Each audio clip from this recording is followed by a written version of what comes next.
இயேசு கிறிஸ்துவின் இனிதான நாமத்தினாலே உங்கள் யாவருக்கும் அன்பின் வாழ்த்துக்கள். இன்றைக்கும் கர்த்தருடைய செய்திக்கு நாம் கடந்து போகிறோம். கர்த்தருடைய வார்த்தை உங்கள் ஒவ்வொருவரையும் பலப்படுத்தட்டும், திடப்படுத்தட்டும், உங்களை ஆறுதல் படுத்தட்டும். தேவன் உங்களோடு கூட இருந்து, ஏன்னா உங்களை வழி நடத்த வல்லவராயிருக்கிறார். அவர் வாக்கு பண்ணியிருக்கிறார், உலகத்தின் முடிவு பிறந்த சகல நாட்களும் நான் உங்களுடனே கூடவே இருப்பேன் என்று சொன்னவர் நம்முடனே கூட இருக்கிறார். ஹல்லேலூயா. விசுவாசிக்கிறீங்களா? உன் கூட வரேன்னு சொல்லுவங்க, வராமல் போயிருக்கலாம். ஆனால் கர்த்தர் நம்மோடு கூட இருக்கிறார். அவர் வாக்கு பண்ணினவர், வாக்கு மாறாதவர். ஆனால் நாம் வாக்கு பண்ணிட்டு மாறுகிறவர்கள். இதான் வித்தியாசம். ஹல்லேலூயா. ஆனாலும் அவர் மாறாதவராகவே இருக்கிறார். அந்த மாறாதவர் உங்களை ஆசீர்வதித்து வழி நடத்துவார். என்னை தொட்டது யார் என்கிற தலைப்பில் இன்றைக்கு கர்த்தருடைய செய்தியை நாம் கேட்க போகிறோம். அதற்கு ஆதாரமாக எடுத்துக்கொண்ட வேத பகுதி லூக்கா எழுதின சுவிசேஷம் 48ஆம் அதிகாரம் 43 48 முடிய உள்ள வேத பகுதி. லூக்கா எழுதின சுவிசேஷம் 8ஆம் அதிகாரம் 43 48 முடிய உள்ள வேத பகுதிகளை நாம் வாசிப்போம். அப்பொழுது எல்லாருமாய் சேர்ந்து நாம் வாசிப்போம். எல்லாருமாய் எடுத்துக்கொள்வோம். எல்லாருமாய் சேர்ந்தே வாசிப்போம். வாசிக்கலாமா? அப்பொழுது 12 வருஷமாய் பெரும்பாடுள்ளவளாயிருந்து தன் ஆஸ்திகளை எல்லாம் வைத்தியர்களுக்கு செலவழித்து ஒருவனாலும் சொஸ்தமாக்கப்படாதிருந்த ஒரு ஸ்திரீ அவருக்கு பின்னாக வந்து அவருடைய வஸ்திரத்தின் ஓரத்தை தொட்டாள். உடனே அவளுடைய பெரும்பாடு நின்று போயிற்று. அப்பொழுது இயேசு, என்னை தொட்டது யார் என்று கேட்டார். எங்களுக்கு தெரியாது என்று எல்லாரும் சொன்னபோது பேதுருவும் அவருடனே கூட இருந்தவர்களும், ஐயரே, திரளான ஜனங்கள் உம்மை சூழ்ந்து நெருக்கி கொண்டிருக்கிறார்களே, என்னை தொட்டது யார் என்று எப்படி கேட்கிறீர் என்றார்கள். அதற்கு இயேசு, என்னிலிருந்து வல்லமை புறப்பட்டதை அறிந்திருக்கிறேன், ஆதலால் ஒருவர் என்னை தொட்டதுண்டு என்றார். அப்பொழுது அந்த ஸ்திரீ தான் அறிந்திருக்கவில்லை என்று கண்டு நடுங்கி வந்து அவர் முன்பாக விழுந்து தான் அவரை தொட்ட காரணத்தையும் உடனே தான் சொஸ்தமானதையும் எல்லா ஜனங்களுக்கு முன்பாக அவருக்கு அறிவித்தார். அவர் அவளை பார்த்து, மகளே, திடன்கொள், உன் விசுவாசம் உன்னை ரட்சித்தது, சமாதானத்தோடு போ என்றார். ஆமென். நாம் ஜெபிப்போம். ஸ்தோத்திரம். ஆவியானவரே, என் அன்பு நேசரே, ஆட்கொண்டு நடத்துமையா.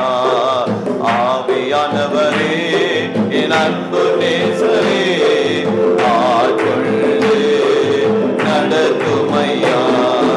உந்தன் வார்த்தையில் வெளிச்சத்திலே தினம் தினம் நடத்துமையா. உந்தன் வார்த்தையில் வெளிச்சத்திலே தினம் தினம் நடத்துமையா. ஆவியானவரே, என் அன்பு நேசரே, ஆட்கொண்டு நடத்துமையா. ஆவியானவரே, என் அன்பு நேசரே, ஆட்கொண்டு நடத்துமையா. நியாய தீர்ப்பில் ஆவியானவரே, சொத்தெரிப்பில் ஆவியானவரே, நியாய தீர்ப்பில் ஆவியானவரே, சொத்தெரிப்பில் ஆவியானவரே, பாவம் கழுவி தூய்மையாகோ பரிசுத்த ஆவியானவரே, எல் பாவம் கழுவி தூய்மையாகோ பரிசுத்த ஆவியானவரே. ஆவியானவரே, என் அன்பு நேசரே, ஆட்கொண்டு நடத்துமையா. இப்போ ஆவியானவரே, என் அன்பு நேசரே, ஆட்கொண்டு நடத்துமையா. பேசுகிறது நீங்கள் அல்ல, உங்களிலிருந்து பரிசுத்த ஆவியானவர் பேசுவார் என்று சொன்னி ஆவியானவர் எங்களுக்கு துணை நிற்கும்படியாக இயேசுவின் கரத்தில் எங்களை தாழ்த்தி அர்ப்பணிக்கிறோம் பிதாவே, ஆமென். யாத்ராகம புஸ்தகம் 19ஆம் அதிகாரத்தை நீங்கள் எடுத்துக்கொள்வீர்களானால், அந்த 19ஆம் அதிகாரத்தில் முழுவதிலும் தேவனாகிய கர்த்தருடைய மகத்துவங்களையும் மகிமைகளையும் அந்த வேத பகுதிகள் நமக்கு சொல்லுகிறது. இஸ்ரவேல் ஜனங்கள் எல்லாரும் ரேவத்தீவிலே வந்து அங்கே பாளையம் இறங்கினார்கள் என்று வேதம் சொல்லுகிறது. அவர்கள் பாளையம் இறங்கின அந்த இடத்திலே, அவர்கள் தங்கியிருந்த அந்த இடத்திலே பெரிய பர்வத மலை அங்கே இருந்தது. ஆகவே ஆண்டவராகிய கர்த்தர் மோசையோடு ஜனங்களோடு பேசுகிற காரியங்களை நாம் பார்க்கலாம். அங்கே மோசே அழைத்த ஆண்டவர் சொல்லுகிறார், 5வது வசனத்தை பாருங்கள். இப்பொழுதும் நீங்கள் என் வாக்கை உள்ளபடி கேட்டு என் உடன்படிக்கை கை கொள்ளுவீர்களானால் சகல ஜனங்களிலும் நீங்களே எனக்கு சொந்த சம்பந்தமாய் இருப்பீர்கள். பூமி எல்லாம் என்னுடையது. நீங்கள் எனக்கு ஆசாரிய ராஜ்யமும் பரிசுத்த ஜாதியுமாய் இருப்பீர்கள் என்று நீ இஸ்ரவேலின் புத்திரரோடு சொல்ல வேண்டிய வார்த்தைகள் என்றார். மோசே இடத்துல கர்த்தர் என்ன சொல்லுகிறார் என்பதை இந்த வேத பகுதி மிக தெளிவாக சொல்லுகிறது.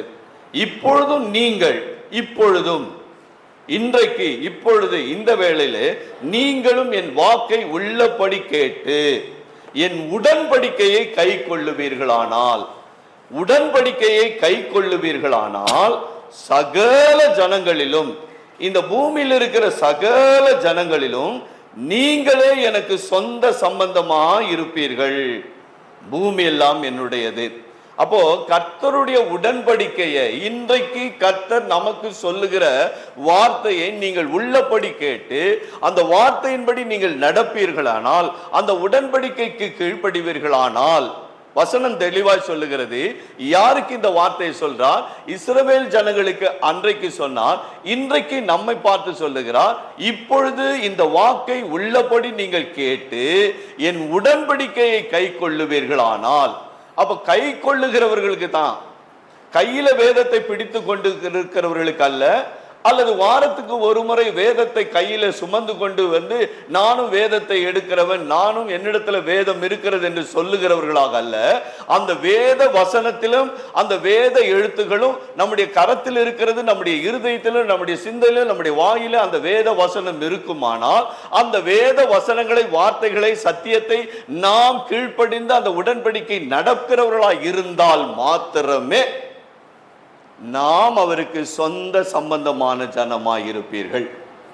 என்றைக்கோ ஒரு நாள் வேதத்தை எடுப்பது, ஏதோ ஒரு வசனத்தை, அதிகாரத்தை வாசிப்பது, அந்த வாசித்த வசனத்திற்கும் நமக்கும் சம்பந்தம் இல்லாத ஒரு வாழ்க்கை வாழ்ந்து கொண்டிருப்போமே ஆனால், நீங்கள் ஆலயத்திற்கு வருகிறவர்களாய் இருக்கலாம், காணிக்கையை செலுத்துகிறவர்களாய் இருக்கலாம், தசம பாகம் கொடுக்கிறவர்களாய் இருக்கலாம், நீங்கள் முழங்கால் படியிட்டு ஜெபிக்கிறவர்களாய் இருக்கலாம், உபவாச கூட்டத்திற்கு வருகிற ஜனங்களாய் இருக்கலாம், ஆராதனைக்கு வருகிற ஜனங்களாய் இருக்கலாம். ஆனால் என் வாக்கை உள்ளபடி நீங்கள் கேட்டு அதன்படி என் உடன்படிக்கையை படி செய்யாமல் நீங்கள் போவீர்களானால் நீங்கள் எனக்கு சொந்த ஜனமாய் இருக்க மாட்டீர்கள் என்பதை தான் அந்த வேத பகுதி நமக்கு சொல்லுகிறது. கர்த்தரால் தெரிந்து கொள்ளப்பட்ட ஜனங்கள் நீங்கள் எல்லாம் அவருடைய பிள்ளைகளாய் இருக்கிறீர்கள் என்று வேதம் நமக்கு சொல்லுகிறது. நீங்கள் வாசித்து பாருங்கள். இதே வசனத்தை தான் 1 பேதுரு 2ஆம் அதிகாரம் 9, 10 ஆகிய வசனங்களிலே வாசிக்கலாம். என்ன சொல்றார் பாருங்க. நீங்களோ உங்களை அந்தகாரத்தினின்று தம்முடைய ஆச்சரியமான ஒளிக்கு வரவழைத்தவருடைய புண்ணியங்களை அறிவிக்கும்படி தெரிந்து கொள்ளப்பட்ட ராஜரீக சந்ததியாயும் ஆசாரிய கூட்டமாயும் பரிசுத்த ஜாதியாயும் அவருடைய சொந்த ஜனமாய் இருக்கிறீர்கள் என்று வேதம் சொல்லுகிறது. ஆண்டவர் ஒருமுறை நம்முடைய வாழ்க்கை இருளிலே இருந்தது, அந்தகாரத்தில் இருந்தது.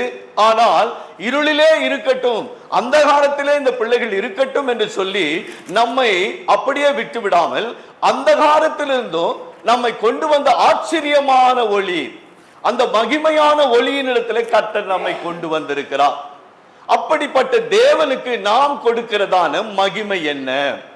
அப்படிப்பட்ட தேவனுக்கு நாம் கீழ்ப்படுகிற காரியங்கள் நம்மிடத்தில் இருக்கிறதா? நம்ம ஏனோ தானம் என்று இருட்டிலே, அந்தரங்கத்திலே, அந்தகாரத்திலே விட்டு விடாதபடிக்கு ஆச்சரியமான ஒளியினிடத்திலே கொண்டு வந்திருக்கிறார். ஆகவே எனக்கு அருமையான தேவனுடைய பிள்ளைகளே, அவருடைய சொந்த ஜனமாயும் பரிசுத்த ஜாதியாயும் நாம் அவருக்கு விளங்க வேண்டும் என்று அவர் எதிர்பார்க்கிறார். நம்முடைய வாழ்க்கை எப்படி பரிசுத்தமாகும்? இயேசு கிறிஸ்துவின் வசனத்தை கேட்பதினாலே. வாலிபன் தன் வழியை எதனால் சுத்தம் பண்ணுவான்?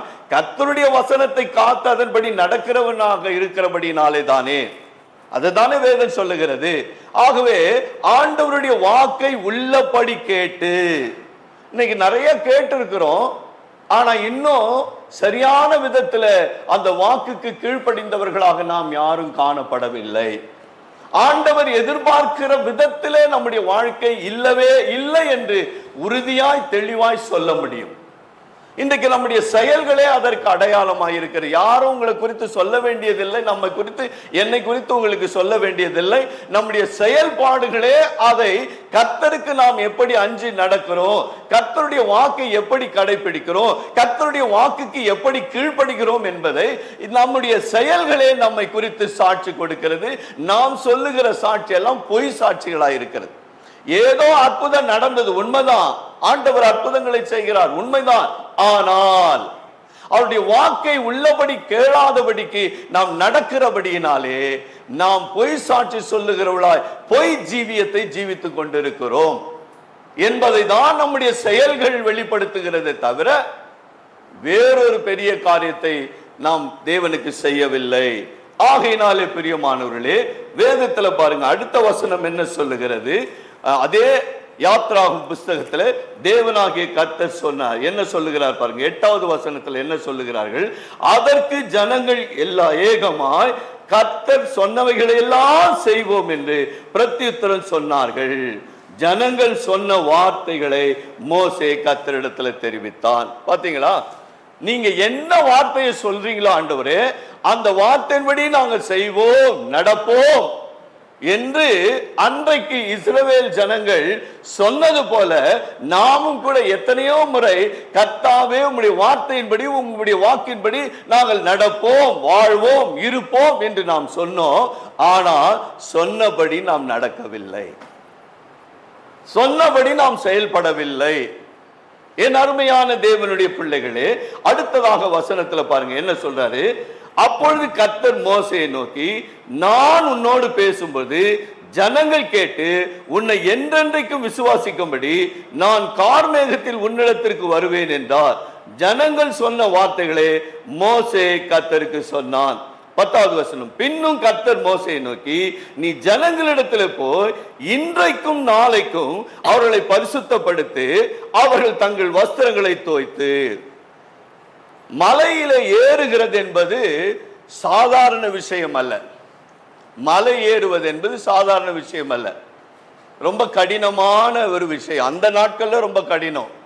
இந்த நாட்கள்லயும் மலைகள் ஏறுகிறாங்க. வருஷத்துக்கு ஒரு முறை 40 நாள் தங்களை ரொம்ப ஜாக்கிரதையா பத்திரமா காத்து கொண்டு மலையில ஏறுற ஜனங்கள் இன்றைக்கு இருக்கிறார்கள். ஆனால் மலை ஏறி இறங்கி வருகிறது என்பது லேசான காரியம் அல்ல, அது சாதாரணமான காரியம் அல்ல. சற்று 1 கிலோமீட்டர் 2 கிலோமீட்டர் நாம நடக்கும் பொழுதே கால் வலிக்குது, கை வலிக்குது, முடியலன்னு சொல்லி உட்கார்ந்துடுறோம். ஆனா மோசே மலையின் மேலே போகிறார்.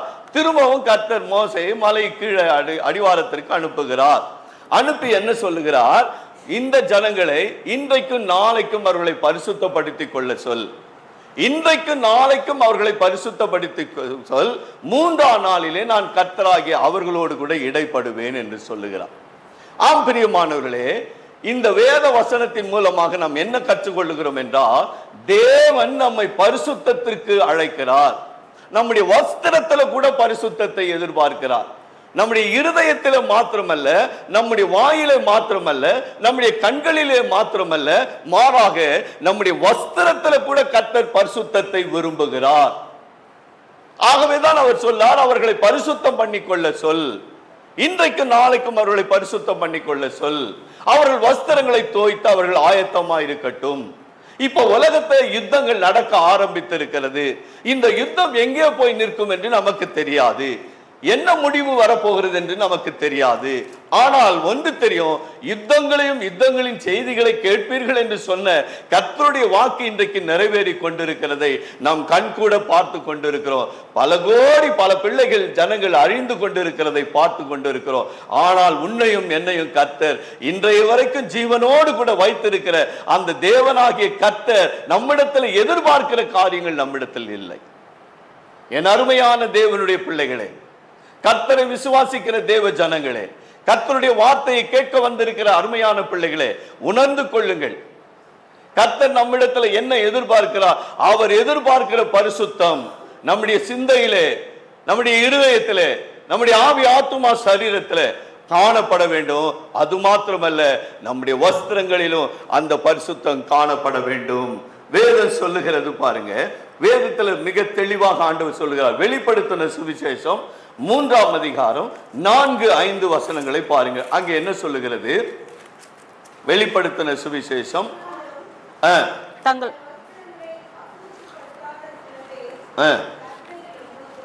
சர்தை சபையில என்ன சொல்லுகிறார் ஆண்டவர்? ஆவியானவர் சபைக்கு சொல்லுகிறார். என்ன சொல்லுகிறார்? அப்போஸ்தலனாகிய யோவானுக்கு வெளிப்படுத்துகிற காரியத்தில் சொல்லுகிறார், சர்தையிலே சில மக்கள் இருக்கிறார்கள், அவர்கள் தங்கள் வஸ்திரங்களை கரைப்படுத்தாதவர்களாய் இருக்கிறார்கள். பார்த்தீங்களா? மீண்டும் ஒரு முறை வாசிங்க. ஆனாலும் தங்கள் வஸ்திரங்களை அசுசிப்படுத்தாத சில பேர் சர்தையிலும் உண்டு. அவர்கள் பாத்திரவான்களானபடியால் என்னோடு கூட நடப்பார்கள். பாத்தீங்களா என்ன சொல்றாரு? ஆனாலும் தங்கள் வஸ்திரங்களை அசுத்தப்படுத்தாத சில பேர் சர்தையிலும் உனக்கு உண்டு. அவர்கள் பாத்திரவான்களானபடியால் வெண் வஸ்திரம் தரித்து என்னோடு கூட நடப்பார்கள். வஸ்திரம் இருக்குதா? ரட்சிப்பின் வஸ்திரம் ஆண்டவர் கொடுத்த அந்த வஸ்திரம் இருக்கிறதா? கரைப்படாத வஸ்திரம். நான் ரட்சிக்கப்பட்டேன்னு சொல்றதல்ல, அந்த ரட்சிக்கப்பட்ட வஸ்திரம் கரைப்பட்டு இருக்கிறதா? கர்த்தருடைய வார்த்தைக்கு அடங்காமல் எப்பொழுது போகிறோமோ அப்பொழுது அந்த வஸ்திரம் கரைப்பட்ட வஸ்திரம். நான் சொல்லலாம், நான் ரட்சிக்கப்பட்டுட்டேன், பெருமை பாராட்டாத. நீ என்றைக்கு ஆண்டவருடைய வார்த்தையை மீறி நடந்தோமோ அன்றைக்கே உன் வஸ்திரம் கரைப்பட்டு விட்டது. அப்ப சர்தை சபையில சில பேர் கரைப்படாத தங்கள் வஸ்திரத்தை வச்சிருக்கிறாங்க. அப்ப இந்த சபையில சில பேர் இருக்கத்தான் செய்யறாங்க, ஆனா பல பேர் இல்ல. ஆனா ரட்சிக்கப்பட்டேன்னு சொல்லுவாங்க. பல பேருடைய வஸ்திரம் கரைப்பட்டு போயிருக்கிறது. சொல்லிட்டு சொல்றார் 5வது வசனம், ஜெயங்கொள்ளுகிறவன் எவனோ அவனுக்கு வெண் வஸ்திரம் தரிக்கப்படும். பாத்தியா? ஜெயங்கொள்ளுகிறவனுக்கு தான். இந்த உலகத்தை ஜெயிக்கணும், பிசாசை ஜெயிக்கணும், மாம்சிக இச்சைகளை ஜெயிக்கணும், பரிசுத்தத்திற்காக நம்முடைய வாழ்க்கை முழுவதுமாய் பரிசுத்தத்திற்கு என்று அர்ப்பணிக்கப்பட்ட ஒரு வாழ்க்கையா இருக்கணும். பலவிதமான மாம்சிகமான இச்சைகளுக்குரிய போராட்டங்கள் வரும்.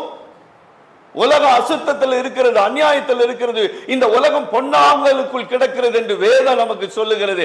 ஆனால் அவைகளின் மத்தியிலே உன் வஸ்திரம் கரைப்படாத வஸ்திரமாய் இருந்தால் அவர்கள் என்னோடு கூட நடப்பார்கள். நாம் ஆராதிக்கிற தேவன் எப்படிப்பட்டவர் தெரியுமா? அவர் சாதாரணமானவர் அல்ல. நீங்களும் நாம நினைச்சு ஒரு கற்பனை பண்ணி வச்சிருக்கிறோமே, அப்படிப்பட்டவர் அல்ல. அவர் மகா பரிசுத்தர். அவர் பரிசுத்தத்தில் வைராக்கியம் உள்ளவர்.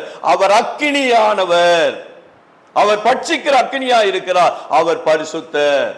இதே மோசே ஒரு நாள் வனாந்தரத்தில் இருக்கும் பொழுது, ஆடுகளை மேய்த்து கொண்டு இருக்கும் பொழுது, முச்செடியிலே கர்த்தர் பரிசுத்த அக்கினியாய் வெளிப்பட்ட பொழுது மோசேயிடத்தில் ஒரு வார்த்தை சொன்னார், உன் பாதரட்சனை கழட்டி எறி, நீ நிற்கிற பூமி பரிசுத்த பூமி என்று சொன்னார். ஒரு செருப்ப கூட போட விடாதபடிக்கு தன்னுடைய பரிசுத்தத்தை ஆண்டவர் யாரும் குலைச்சலாக்கி விடக் கூடாதபடிக்கு அவர் அவ்வளவு கவனமாய் இருக்கிறார். அப்படிப்பட்ட பரிசுத்த தேவனை ஆராதிக்கிறோம். அவர் உனக்கு ரட்சிப்பின் வஸ்திரத்தை கொடுத்திருக்கிறார். அந்த வஸ்திரம் கரைப்படாதபடிக்கு நம்மள எத்தனை பேர் அதை பார்த்து கொண்டிருக்கிறோம்? அப்படி வஸ்திரம் கரைப்படாது இருக்கிறவர்கள் தான் கர்த்தராகிய இயேசு கிறிஸ்துவோடு கூட நடப்பார்கள். அவர்கள் ஜெயம் கொண்டவர்களானால் அவர்களுக்கு வெண் வஸ்திரம் தரிப்பிக்கப்படும். ஜீவ புஸ்தகத்திலும் அவருடைய பெயர் கிறுக்கி போடாதிருக்கப்படும் என்று சொல்லுகிறார். அப்ப சில பேருடைய பேரு வஸ்திரம் கரைப்பட்டுச்சுன்னா என்ன ஆச்சு? ஆகிய ஜாக்கிரதை. அதே வெளிப்படுத்தின சுவிசேஷம் 7ஆம் அதிகாரத்துல 13-14 பாருங்க என்ன சொல்றார். அப்பொழுது மூப்பர்களில் ஒருவன் என்னை நோக்கி வெள்ளை அங்கிகளை தரித்திருக்கிற இவர்கள் யார், எங்கே இருந்து வந்தார்கள் என்று கேட்டான். அதற்கு நான் ஆண்டவரே அது உமக்கு தெரியும். அப்பொழுது அவன் இவர்கள் மிகுந்த உபத்திரவத்தில் இருந்து வந்தவர்கள், இவர்கள் தங்கள் அங்கிகளை ஆட்டுக்குட்டியானவருடைய இரத்தத்திலே தோய்த்து வெளுத்தார்கள். அல்லேலூயா. பாத்தீங்களா, இவர்கள் மிகுந்த உபத்திரம். உலகத்தில் உனக்கு உபத்திரம் உண்டு. ஆகவே இந்த உபத்திரவத்தின் நிமித்தம் பரிசுத்தத்தை விட்டுடக்கூடாது. உபத்திரவங்கள் நமக்கு நல்ல பாடங்களை கற்றுக் கொடுக்கும். நான் உபத்திரவப்பட்டது நல்லது, அதனால் உம்முடைய பிரமாணங்களை கற்றுக்கொண்டேன் என்று தாவீது சொல்லுகிறார். உபத்திரவப்படுவதற்கு முன்பாக நான் ஏனோ தானோ என்று வழிபற்றி நடந்தபடியினாலே என் வஸ்திரத்தை நான் கரைப்படுத்தி விட்டேன். ஆனால் இப்பொழுது உபத்திரப்பட்டபடியினாலே, அந்த உபத்திரவத்தின் மூலமாய் தெளிவான ஒரு பாடத்தை நான் கற்றறிந்து கொண்டபடியினாலே உம்முடைய பிரமாணங்களை நான் கற்றுக்கொண்டேன். உம்முடைய பிரமாணங்களை நான் மறக்க மாட்டேன். உம்முடைய பிரமாணங்களின்படி நான் நடப்பேன் என்று தாவீது சங்கீதங்களிலே பாடுகிறதை நாம் அறிந்திருக்கிறோம். ஆகினாலே தங்கள் உபத்திரவத்திலே அவர்கள் வஸ்திரங்களை ஆட்டுக்குட்டியானவருடைய ரத்தத்திலே தோய்த்து வெளுத்தவர்களாயிருக்கிறார்கள். உங்களுக்கு பாடுகள் வரும்பொழுது, பிரச்சனைகள் வரும்பொழுது, போராட்டங்கள் வரும்பொழுது கர்த்தரை விட்டு விலகி போகிறவர்களாய், அவிசுவாசிகளாய், மறுதலிக்கிறவர்களாய் அநேகர் காணப்படுகிறார். என்னக்கா பிரயோஜனம்? சர்ச்சுக்கு போய் என்னத்தை கண்ட, என்ன சுகத்தை கண்ட? ஒரு நாளாவது வீட்டில் நிம்மதியா இருக்கிறேன்னா? ஒரு நாள் இவ சண்டை, ஒரு நாள் அவன் சண்டை, ஒரு நாள் இந்த குடும்பத்துல சண்டை. வெறும் உங்க வீடுகள்ல அதிகமா எது தெரியுமா நடக்குது? வாய்க்கலவரங்கள் தான் நிறைய நடக்குது. வாய்க்கலவரங்கள் இல்லாம இல்ல. ஒருத்தர் என் வாயை கலையிறாரு, நீ வாய முடிக்கோ. வாய்க்கலவரங்கள் அதிகமா நடக்குதா இல்லையா உங்க வீட்டுல? ஆண்டவருடைய வார்த்தை உங்க வாய்க்கலவரத்துல ஆண்டவருடைய வார்த்தை வருகிறதா அல்லது உலகத்தாருடைய வார்த்தை வருகிறதா? சிந்தித்து பாருங்க. என் அருமையான தேவனுடைய பிள்ளைகளே, மிக கவனமாய் நீங்கள் கர்த்தருடைய வார்த்தை கேளுங்கள். கர்த்தருடைய வருகை மிக சமீபம். ஆயத்தமாயிரு. உங்க வஸ்திரம் கரைப்பட்டு இருக்கிறது. ஆட்டுக்குட்டியானவருடைய ரத்தத்தினாலே உங்கள் வஸ்திரம் தோய்த்து வெளுக்கப்பட்ட வஸ்திரமாய் இருக்கணும். அது இல்லைன்னு சொன்னா நீங்க தேவனுடைய பிள்ளைகளாய் இருக்கவே முடியாது. பாடுகள் வரும், அவமானங்கள் வரும், நிந்தைகள் வரும், நெருக்கடிகள் வரும், போராட்டங்கள் வரும். அது யார் வழியா வேணாலும் உனக்கு வரலாம். ஆனா அதை சகிக்கிறவர்களா, ஜெயிக்கிறவர்களா நீங்கள் காணப்பட வேண்டும். அல்லேலூயா. ஆகினாலே அருமையான தேவனுடைய பிள்ளைகளே, வேதத்தில் தேவனாகிய கர்த்தர் சொல்லுகிற யாத்ராகம புஸ்தகம் மறுபடியும் அங்கே வாங்க, 18வது வசனத்தை பாருங்க. யாத்ராகமம் 19:18. கர்த்தர் சீனாயின் மலையின் மேல் அக்கினியில் இறங்கினபடியால் அது முழுவதும் புகைக்காடா இருந்தது. கர்த்தர் சீனாய் மலையிலே இறங்கினபடியினால் அது முழுவதும் புகைக்காடாய் மாறினது. அந்த புகை சூளையின் புகையை போல எழும்பிற்று. மலை முழுவதும் மிகவும் அதிர்ந்தது. எக்காலம் சத்தம் வர வர மிக பலத்த துணியாய் துணித்தது. மோசே பேசினான், தேவன் அவனுக்கு வாக்கினாலே மறுமொழி கொடுத்தார். கர்த்தர் சீனாய் மலையிலே கொடிமுடியிலே இறங்கின பொழுது கர்த்தர் மோசையை மலையின் கொடி முடியிலே வர வளைத்தார். பாத்தீங்களா, மலை உச்சிக்கு வர சொல்றார். மோசே இப்போ மலை மேல ஏறினாரு, இறங்கினார். எத்தனையோ முறை ஏறி இறங்கிட்டார் இந்த ஒரு சம்பவத்துல மாத்திரம். இப்ப மலை மேல ஏறி வர சொன்னார். ஏறி வந்த பிறகு என்ன சொல்றார் பாருங்க. 21வது வசனத்தை வாசிங்க. அப்பொழுது கர்த்தர் மோசேயை நோக்கி, ஜனங்கள் பார்க்கிறதற்கு எல்லையை கடந்து எல்லைகளை கடந்து கர்த்தரிடத்தில் வராதபடிக்கு அவர்களில் அநேகர் அழிந்து போகாதபடிக்கும் நீ இறங்கி போய் அவர்களை உறுதியாய் எச்சரி. ஏற்கனவே ஆண்டவர் என்ன சொன்னாரு? 10வது வசனத்துல அவங்களை பரிசுத்தம் பண்ணி கொள்ள சொல்லு. இன்றைக்கு நாளைக்கு அவங்க பரிசுத்தமாகட்டும். 3ஆம் நாள் நான் சீனாய் மலையில இறங்குவேன். அவர்கள் தங்கள் வஸ்திரங்களை தோய்த்து பரிசுத்தமாய் இருக்கட்டும், ஒருவனும் தன் மனைவிடத்தில் சேராதிருக்கட்டும், அவ்வளவு பரிசுத்தமாய் தங்களை காத்துக்கொள்ள சொல் என்று கர்த்தர் சொன்னார். சொன்ன வார்த்தை மோசே எல்லாம் சொல்லிட்டாரு. ஜனங்களும் சொன்னாங்க, கர்த்தர் சொன்னபடியே நாங்க செய்வோம் சொன்னாங்க. இப்ப கர்த்தர் சீனாய் மலையில இறங்கினார். மோசே மேலே ஏறி போயிருக்கிறார் கொடிமடியில. இப்ப கர்த்தர் திரும்ப சொல்றாரு, அந்த ஜனங்கள் அந்த பரிசுத்த எல்லையை மீறி ஒருவரும் அந்த மலை அடிவாரத்தில் வராதபடிக்கு அவர்களுக்கு திரும்பவும் போய் சரி. ஒரு சபை மேய்ப்பனுடைய வேலை தான் பாருங்க, கர்த்தர் என்ன சொல்றாரோ அதை சொல்லணும். அதை மாத்தி சொல்றவன் கர்த்தருடைய ஊழியக்காரன் அல்ல. இப்ப மோசே என்ன தெரியுமா சொல்றாரு ஆண்டவர்கிட்ட, ஆண்டவரே நீங்க ஏற்கனவே சொன்னது அந்த ஜனங்களுக்கு நான் சொல்லிட்டேன் ஆண்டவரே, அவங்க மடைய அடிவாரத்துல வரமாட்டாங்க. ஒரு எல்லை மார்க் போட்டு இருக்கிறேன், ஒரு எல்லையை வகுத்துட்டேன், இதை தாண்டி யாரும் வந்துடாதீங்க.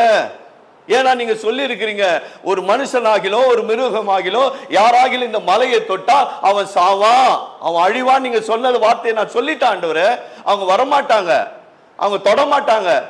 அப்ப கர்த்தர் என்ன சொல்ற, அப்படியா சரி ஓகே அப்படின்னு விட்டுட்டாரா? திரும்பவன் நீ மலை கீழே இறங்கிப்போ. அந்த ஜனங்களை பத்தி எனக்கு தெரியும், அது வணங்கா கழுத்துள்ள ஜனங்க. இன்னைக்கு ஒண்ணு சொல்ல, நாளைக்கு ஒண்ணு சொல்லும். அதுங்க பேச்சால நான் நம்ப தயாரா இல்லை. நீ வேணா நம்பிக்கோ, நீ ஊழியக்காரனா இருக்கிறதுனால நீ நம்பிடுவோம் உன் ஜனங்களை. ஏன்னா நீ அவங்களோடு கூட தான் பழகுற, அவங்க யாரு என்னன்னு உனக்கு நல்லா தெரியும். ஆனா உன்னை விட அதிகமா எனக்கு தெரியும் இந்த ஜனங்க எப்படிப்பட்ட இருமாப்பான சிந்தை உள்ளவர்கள், கடின இருதயம் உள்ளவர்கள், வணங்கா கழுத்துள்ளவர்கள், அவர்கள் முரட்டாட்டம் பிடிக்கிற ஜனங்கள் என்று எனக்கு நல்லாவே தெரியும். இவர்களை உண்டாக்கினவர் நான் தான் அல்லவா, எனக்கு இவர்களை பற்றி நன்றாய் தெரியும். ஆகையினால் என்னை திரும்பவும் இறங்கிப்போம். ஒரு ஊழியக்காரன் மலை மேல ஏறுது இறங்குறது சாதாரண விஷயமா? பாருங்க, ஏறுறாரு இறங்குறாரு, இப்ப போ சொல்றாரு. இப்ப மோசே திரும்ப இறங்கி வராரு பாருங்க. அப்ப கர்த்தருடைய வார்த்தை உங்களுக்கு அந்த ஜெப மலையில ஏறி ஜெபித்து தியானித்து கர்த்தர் சொல்லுகிற வார்த்தையை கொண்டு வந்து உங்களுக்கு கொடுத்தா நீங்க என்ன பண்றீங்க? அந்த வார்த்தையை மீறி நடக்கிறீங்க. அவருக்கு நம்மளை பத்தி தெரியா, நம்மள தெரிஞ்ச விஷயத்தை தான் நம்ம கிட்டே வந்து சொல்லுகிறாரு. நம்ம குடும்ப சமாச்சாரம் அவருக்கு தெரியாதா? அது பிரசங்கத்துல போட்டு சொல்றாரு பாரு. இப்படிதானே சொல்லின்னு இருக்கிறீங்க. கர்த்தர் சொல்றாருமா, போ போய் சொல்லு போ. பாருங்க அந்த வசனம் தொடர்ந்து வாசிங்க பாருங்க, என்ன சொல்றாரு பாருங்க. அப்போது மோசே கர்த்தரை நோக்கி, மலையை சுற்றிலும் எல்லையை குறித்து அதை பரிசுத்தப்படுத்துங்கள் என்று தேவரீர் எங்களை உறுதியாய் எச்சரித்திருக்கிறீர். ஆகையால் ஜனங்கள் சீனாய் மலையின் மேல் ஏறி வர மாட்டார்கள் என்றார். கர்த்தர் மோசேயை நோக்கி, நீ இறங்கி போ, நீ இறங்கி போ, போய் சொல்லு போ. வரமாட்டாங்க. நீ என்ன முடிவு பண்றது? நாம யாரும் முடிவு பண்ண முடியாதுங்க. கர்த்தர் சொன்னதுதான் முடிவு. போறார் பாருங்க, போய் சொல்றார் பாருங்க. ஹல்லேலூயா. ஆகினால பிரியமானவர்களே, கர்த்தர் சொல்லுகிற வார்த்தையை நாம கேட்கணும். பாருங்க அடுத்து என்ன சொல்றாரு. கர்த்தர் மோசேயை நோக்கி, நீ இறங்கி போ, பின்பு நீயும் ஆரோனும் கூடி ஏறி வாருங்கள். ஆசாரியர்களும் ஜனங்களும் கர்த்தர் தங்களுக்குள்ளே சங்காரமாகாதபடிக்கு எல்லையை கடந்து கர்த்தரிடத்தில் வராதிருக்க கடவுள்கள் என்றார். அப்படியே மோசே இறங்கி ஜனங்களிடத்துல போய் அதை அவர்களுக்கு சொன்னான். கர்த்தர் சொல்ற வேலையை, வார்த்தையை சொல்ல வேண்டியதுதான் ஊழியக்காரருடைய வேலை. இல்லைங்க, அவங்க கோச்சுக்குவாங்க, சபைக்கு வரமாட்டாங்க, கண்டிப்பா போதிக்க கூடாது, எச்சரித்தெல்லாம் போதிக்க கூடாது அப்படின்னு சொன்னா, ஆண்டவர் ஒரு நாள் ஊழியக்காரனை வச்சிருக்கிறவனை பார்த்து என்ன தெரியுமா சொல்றாரு பாருங்க. வாசித்து பாருங்க. எசேக்கியேலின் தீர்க்க தரிசன புத்தகம் 3ஆம் அதிகாரம் 20வது வசனத்துல சொல்றாரு பாருங்க. எசேக்கியேலின் தீர்க்க தரிசன புத்தகம் 3ஆம் அதிகாரம் 20வது வசனத்துல, அப்படியே நீதிமான் தன் நீதியை விட்டு திரும்பி, அப்படியே நீதிமான் தன் நீதியை விட்டு திரும்பி நீதிகேடு செய்யும் போதும் நான் அவன் முன் இடரலை வைக்கும் பொழுதும் அவன் சாவான். நீ அவனை எச்சரிக்காதபடியினால் அவன் தன் பாவத்திலே சாவான். அவன் செய்த நீதிகள் நினைக்கப்படுவதில்லை. அவனுடைய இரத்த பழியையோ உன் கையிலே கேட்பேன். யார் கையில? மேய்ப்பனுடைய கையில, ஊழியக்காரனுடைய கையில. அந்த நீதிமான்பா அவர் நல்ல காணிக்க கொடுக்கிறாரு, நல்ல தசம பாகம் கொடுக்கிறாரு. அவர்கிட்ட எல்லாம் போய் இப்படி கண்டிப்பா பேசினா வர காணிக்க வராது. அந்த நீதிமான் செய்த நீதி நினைக்கப்படுவதில்லை. அந்த நீதிமான் பாவம் செஞ்சுட்டு அவன் கொண்டாந்து கொடுக்கிற காசை வாங்கி, நமக்கு தெரியாதுப்பா, உங்களுக்கு தான் தெரியும் இல்லையா? அவர் சொல்றாரு பாருங்க, அவன் அநியாயமா எதையாவது ஒண்ணு செஞ்சு கொண்டு வந்து உன் சபையில ரொம்ப நீதிமான் பரிசுத்தவான் என்று தன்னை காண்பித்துக் கொண்டிருந்தாலும், அவனை குறித்து நீ கேள்விப்பட்டு அநீதியாய் செய்கிற காரியங்களை நீ அறிந்த பின்பும் அவனுக்கு எச்சரிக்க வேண்டியதை நீ எச்சரிக்காமல் போனாயானால், அவன் அந்த நீதிமான் தன் நீதி செய்தது நிமித்தம் அவன் பிழைக்க மாட்டான், அவன் சாவான். அவனுடைய ரத்த பழியை நான் வாங்கிட்ட கேட்பேன். எனக்கு வேணுமா இது? வேணுமா இது? சொல்லுங்க. நீங்க பரலோக ராஜ்யம் போகணுங்கிறதுக்கு தான் இந்த எச்சரிப்பின் சத்தத்தை உங்களுக்கு சொல்லப்படுது. இவர் என்னடா வந்தா எப்ப பார்த்தாலும் எச்சரிக்கிறாரு. இந்த ஆளுக்கு வேற வேலையை, ஏற்கனவே வீட்டுல என் புருஷன் எச்சரிக்கிறது போதாதா, என் பொஞ்சாதி எச்சரிக்கிறது போதாதா, என் மேனேஜர் என்னை எச்சரிக்கிறது போதாதா, இந்த ஆள் வேற சபையில வந்து என்னை எச்சரிச்சுன்னு இருக்கிறேன். நான் ஏதோ சமாதானமா ஆறுதலா ஆசீர்வாதமா ஒரு 4 வார்த்தை கேட்டு போலான்னு வந்தா இந்த ஆள் எப்ப பார்த்தாலும் எச்சரிக்கிறானே. எச்சரிக்கை. சரி, 17வது வசனத்தை பாருங்க. அதுல எசேக்கியேல் 3:17 என்ன சொல்றாரு? ஏன் எச்சரிக்கை சொல்றாரு? எதற்காக அந்த அதிகாரத்தை ஆண்டவர் கொடுத்தார்? வாசிங்க. மனுபுத்திரனே, இஸ்ரவேல் வம்சத்தாருக்கு காவலாளனாக வைத்தேன். உன்னை என்னவா வச்சிருக்கிறேன்? காவலாளனா. என்னவா இருக்கிறார்? ஒரு ஊழியக்காரன். அப்ப காவலாளி எங்க இருக்கணும்? உங்க ஊர்ல வாட்ச்மேன் இருக்கிறாங்களா? வாட்ச்மேன் காவலாளி இருக்கிறாங்களா? ஹலோ, பார்த்துருக்கிறீங்களா? என்னங்க வாட்ச்மேன் காவலாளி தெரியுமா தெரியாதா? வேற எதனா பேர் இருக்குதா? எனக்கு தெரியாது. உங்க பாஷையில எதுனா, உங்க ஊர் பாஷையில ஏதாவது இருக்குதா? காவலாளினா தெரியுமா தெரியாதா? காவலாளி எங்க இருப்பான்? எங்க இருப்பாங்க? எங்கங்க இருப்பாங்க? சத்தமா சொல்லுங்க, சாக்லேட் கொடுக்குறேன். வாசல்ல. அந்த காவலாளி போய் மேனேஜர் சேர்ல உட்காந்துருவாரா? காவலாளி உன் குடும்பத்தை காவல் காக்கிற காவலாளி ஒரு ஊழியக்காரன். அப்ப அந்த காவலாளி உன்னை ஏனாதானன்னு உள்ள விட மாட்டான். உன்கிட்ட ஐடி கார்டு இருக்குதா வெரிஃபிகேஷன் பண்ணுவான், ஆதார் கார்டு இருக்குதா வெரிஃபிகேஷன் பண்ணுவான். நீ எதுக்காக இங்க வந்திருக்கிறேன்னு உன்னை தரோவா செக் பண்ணி ஜப்தி பண்ணி, நீங்க விமானத்துல எத்தனை 1000 ரூபாய் டிக்கெட்டு காசு கொடுத்து வாங்கியிருந்தாலும், அது லேடிஸா இருந்தாலும் ஜென்ஸா இருந்தாலும் கொண்டு போய் ஒரு அறையில நிக்க வச்சு உன்னை ஸ்கேன் பண்ணி பார்த்துருவான். யோ 15,000 20,000 ரூபாய் டிக்கெட் கொடுத்து வாங்கிட்டு வந்திருக்கிறேன், என்ன போய் நீ செக் பண்றியா? நாங்க போய் காவலாளி கிட்ட ஃபைட் பண்ண முடியுமா? நீ எவ்வளவு பெரிய அம்பானியா இருந்தாலும் சரி, எவ்வளவு பெரிய பணக்காரனா இருந்தாலும் சரி, உன்னை செக் பண்ணாம உன்னை பிளைட்ல ஏத்த மாட்டான். அப்ப பிளைட்ல ஏத்துறதுக்கு உன்னை இத்தனை செக் பண்றதுக்கு ஒரு காவலாளி இருக்கிறான்னா, உன்னை பரலோகத்துக்கு சேர்க்கிற உன் எஜமானன், உன் சபையின் காவலாளி எவ்வளவு செக் பண்ண வேண்டியது அவசியமா இருக்கிறது. ஏன்னா நீ கெட்டு போகாமல் நித்திய ஜீவனை அடையும்படி தேவன் தன்னுடைய ஒரே பேரான குமாரனாகிய இயேசு கிறிஸ்துவை உனக்காக பலியாக கொடுத்திருக்கிறார். நீ கெட்டு போக கூடாது காவலாளியை வச்சிருக்கிறார். அப்ப காவலாளி உன்னை எச்சரிக்க கூடாது. நீ இஷ்டம் போல வருவேன், இஷ்டம் போல போவேன், ஏதாவது ஒரு சாக்கு போக்கு சொல்லுவேன், ஒரு கதையை சொல்லுவேன், அந்த வாட்ச்மேன் கேட்டு கண்ணுக்கணுமா? உன் கையில இருக்கிற வாட்ச், உன் கையில இருக்கிற செல்போன், உன் கையில இருக்கிற லேப்டாப் எல்லாத்தையும் அங்க வைக்க சொல்லிடுவான். உன் சொந்த பொருளா இருந்தாலும் உள்ள எடுத்துன்னு போக கூடாது. தண்ணி பாட்டில் கூட உள்ள விடுறது இல்லைங்க. தண்ணி பாட்டில் இந்த தண்ணி பாட்டில் இத்த கூட உள்ள விட மாட்டேங்கிறான். அவ்வளவு காசு கொடுத்து டிக்கெட் வாங்கி இருக்கிறேன், 20 ரூபாய்க்கு இந்த பாட்டில் வேற வாங்கி இருக்கிறேன், இதையும் விட மாட்டேங்கிறான், என்னையும் விட மாட்டேங்கிறான். அப்ப காவலாளி எவ்வளவு கவனமா கவனிக்கிறான் பாருங்க. அப்ப உலகத்தாருடைய காவலாளியே இந்த மாதிரி இருக்கணும்னா, ஒரு சபையின் மேற்பனுடைய காவலாளி எப்படி இருக்கணும்? நீ கொடுக்கிற காசுக்காக இங்க உங்களை வந்து தாஜா பண்ணி சோப் போட்டு உங்களை ரொம்ப ஜாக்கிரதையா எதிர்பார்க்காத.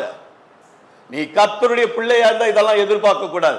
உன்னை உன் ஊழியக்காரன் கடிந்து கொள்ளும் பொழுது, உன் ஊழியக்காரன், உன் வாட்ச்மேன், உன் காவலாளி உன்னை எச்சரிக்கும் பொழுது நீ கீழ்ப்படிந்து தான் ஆகணும். நீ உட்காரனா எந்திரினா எந்திரிக்கணும். அதுதான் ஒரு ஊழியக்காரனுக்கு கர்த்தர் கொடுத்திருக்கிற அதிகாரம். மோசே மலையிடத்துல போனா நீ திரும்ப போ சொல்றார், ஆனா போனார். நீங்க மரட்டாட்டம் பண்ணி வஸ்திரத்துல கூட பரிசுத்தம். உங்க வஸ்திரத்துல கூட பரிசுத்தத்தை பார்க்கிறார் ஆண்டவர். அதைத்தான் வேதத்துல சொல்லுகிறார் பாருங்க. உங்க வஸ்திரம் எப்படி இருக்கணுங்கிறத சொல்ல 1 தீமோத்தேயு 2ஆம் அதிகாரத்துல 9-10 அந்த வசனத்துல வாசிச்சு பாருங்க. இன்னைக்கு சபைக்கு வருவங்க ரொம்ப அலங்காரம், அதுக்கே அரை மணி நேரம் 1 மணி நேரம் கண்ணாடி முன்னாடி நின்று ஒரு நாள் முன்னாடி ஆயத்தமாக மாட்டாங்க. 2 நாளுக்கு முன்னாடி ஆயத்தப்படுத்துன்றார் ஆண்டவர். 3ஆம் நாள்ல நான் அவங்கள சந்திக்க போறேன்றாரு. இந்த சபைக்கு வருவங்க நிறைய மேக்கப்பு, அதுக்கு என்ன ஒரு உதடுக்கு ஒரு கலர் ஒன்று, பச்சை கலர், ரெட் கலர், கலராக பூச்சிக்கின்னு இப்படியே லேட் பண்ணியிருக்குது. கொஞ்சம் லைட் ஆகிட்டுக்குது, இன்னும் கொஞ்சம் போடு, அப்புறம் லைட்டாக இருந்து இன்னும் பிரைட் ஆகிடும். ஐயோ ரொம்ப பிரைட் ஆகிடுச்சு, கொஞ்சம் லைட் பண்ணு, இப்படியே லைட்டை போட்டு அதை போட்டு இதை பண்ணி தாமதமாக சபைக்கு வருது. என்னைக்கு சபைக்கு போகிறோமோ அன்னைக்கு தான் ஐரன் எடுக்கிறது. எத்தனை மணிக்கு சபை ஆராதனைன்னா இவர் அப்போ தான் எடுத்து ஐரன் போடுவார். அந்த நேரம் பார்த்து கரண்ட் போயிடும். இன்னும் ரெடி ஆகலீங்களா, இன்னும் நடக்கலையானா அங்கே ஒருத்தர் கத்துந்து இங்கே ஒருத்தர் கத்துந்து வீட்டில் ஒரு ஆராதனை நடக்கும் பாரு, அதான் ரோதனை. நடக்குதா இல்லையா உங்க வீட்டில்? அப்ப ஏமா லேட்டா வந்தனா அதுக்கு 10 பொய்ய சொல்றீங்களா இல்லையா? அவனவன் பிறனுடைய மெய்யை பேச கடவன், பொய்யை கலந்து போடுங்க. பொய் உதடுகளை கர்த்தர் அருவருக்கிறார் என்று வேதம் சொல்லுகிறது. ஒரு சபை எப்படி இருக்கும்? அச்சா சொல்றார், வாசிங்க அந்த வசனத்தை வாசிங்க. 1 தீமோத்தேயு 2:9-10. ஸ்திரீகளும் மயிரை பின்னுதலாவது, பொன்னிலாவது, முத்துக்களிலாவது, விலையேற பெற்ற வஸ்திரத்திலாவது தங்களை அலங்கரியாமல் எதனால? உயர்ந்த வஸ்திரங்கள், நல்ல வஸ்திரங்கள், இதை போட்டா தான் சபையில் என்ன மதிப்பாங்கன்ற மாதிரி உங்களை யாரும் மதிக்கல கூட கவலைப்படாது.